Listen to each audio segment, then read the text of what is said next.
Patay ang isang lalaki matapos pagtatagain ang kapwa niya magsasaka sa Negros Occidental. Ang punot dulo ng karumal-dumal na krimen ang matagal na nilang alitan sa tubig irigasyon. Para bigyan ng mukha ang balita, Mobile Journal Kayla Makantan.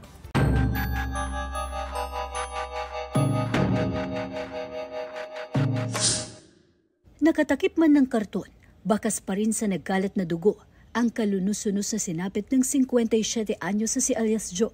Alas 10:30 nitong April 22, nagulantang ang mga residente sa Barangay Quezon, San Carlos City nang matunghayan ng komosyon sa pagitan niya at ng matagal na umanong kaalitan na si alias Nolt, 35 anyos. Nagsagutan ng dalawa hanggang atakihin at pagtatagain ni Nolt si Joe. Wala ng buhay ng datnan siya ng mga otoridad. Ang suspect naman, kusang loob ng sumuko sa barangay matapos ang krimen. Allegedly, pinoprovoke daw siya na yung parang tinitreat siya or whatever na dahil sa isip niya, unahan ko lang baka ako pang mapatay nito. Sa investigasyon, lumalabas na away sa irigasyon sa kanilang magkalapit na sakahan ang punot dulo ng kanilang alitan. Pero kahit pa noon pa ito issue, hindi raw kailanman lumapit sa barangay ang dalawa hanggang nitong araw ng insidente na lang kung saan malapit sa barangay hall nangyari ang krimen.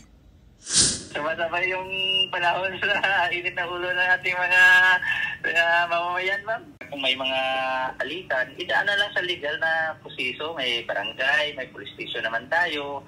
Hindi na humantong sa gaitong may nagkaroon ng tatayan. Nasa kustodiya na ng San Carlos City Police ang suspect na nahaharap sa kasong murder.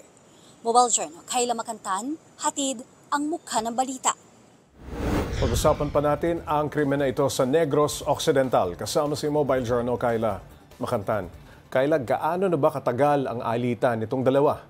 Oo, Pops J, hindi ma-verify na ating mga authority kung gaano na nga ba talaga katagal. Pero ang sinasabi raw kasi talagang dati pa, matagal na. Yun yung sinasabi ng mga taga sa kanila doon sa lugar at maging ng mga kaanak. At ito kasing kanilang away, Pops J, madalas talagang parang lagi na siyang nangyayari, no? Yung sagutan, ganyan. Pero hindi naman daw lumalagpas doon sa palitan lang ng salita.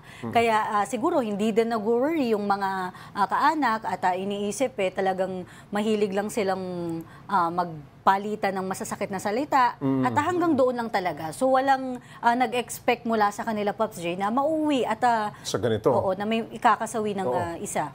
Okay, Kayla, ano ba nga pinagtataluhan nila tungkol dito sa irigasyon? Oo, tinatanong ko nga rin yung Pops J, no? Sabi ko, ano po ba yun? Pinag-aagawan ba nila dahil parehong doon yung daan nung sa kanilang palayan? Ang sabi lang naman, magkatabi daw kasi itong kanilang sinasaka at dahil nga doon, parang away sa irigasyon lang. Yun lang yung kanilang sinasabi, no? Hindi din nila malaman. Baka mas malakas ang pag-agos ng tubig doon sa isa.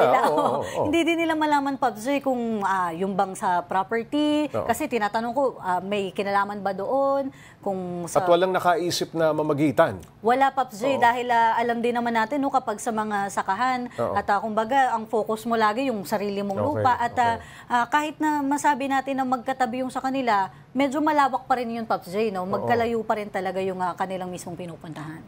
Okay, speaking of mamamagitan, bakit hindi raw lumapit sa barangay yung dalawa para marisolba yung issue nila sa irigasyon? Yes, yun nga rin yung pinagtataka ko, Pops J, kasi parang sinasabi na lahat naman aware na talagang magkaalitan na itong dalawa, no? So tinanong ko, meron bang record o meron bang nag-report man lang kaugnay dito? Wala raw talaga, Pops J, kahit noon pa na nakikita na nila na talagang nagbabalyahan itong dalawa. Wala raw talagang pumagitna, no? So kahit mula doon sa kanilang barangay, hindi naman daw sila ipinapatawag para mapag-ayos nga sana at mapag-usapan itong bagay na ito.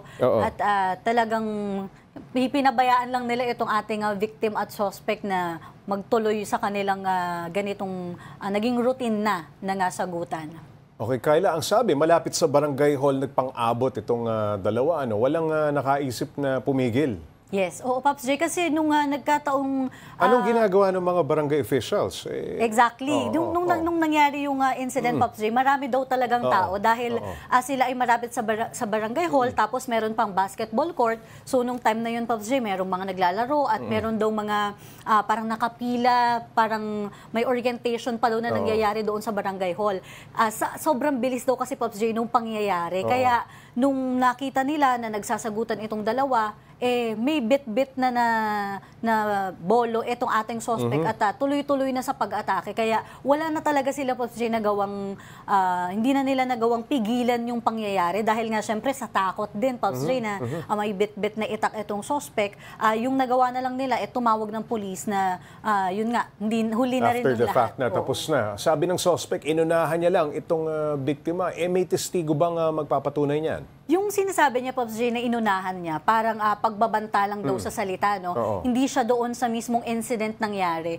Kaya hindi din masabi ng ating mga pulis kung totoo syempre yung sinasabi dahil yung suspect na lang yung nagsasabi noon na inunahan niya. Ang sabi kasi parang nung day daw before pa mangyari yung incident, meron daw pagpo-provoke na ginagawa itong ating victim. Yun yung sinasabi ng ating suspect. Nagkakainitan na ng dugo. Murder ang isinampang kaso. Ano bang tingin ng mga otoridad? Pilinano nitong suspect na atakihin itong biktima? Yes, oo, Pops J, kasi yung ating suspect din naman mismo, inaamin niya na ginawa niya at inunahan nga niya, yun yung kanyang salita dahil nga doon sa takot niya sa pagbabanta ng ating victim. At nung mismong pumunta siya, Pops J, nung araw ng insidente, bit-bit niya na talaga itong bolo. Kaya alam na talagang doon na papunta, no? Talagang yun yung gusto ng suspect na mangyari. At yung tinamo, Pops J, na tama, hindi siya basta-basta. Talagang yung ating victim ay agad na binawian ng buhay. Talagang siniguro. Yes. Okay, maraming salamat, Mobile Journal, Kayla Makantan.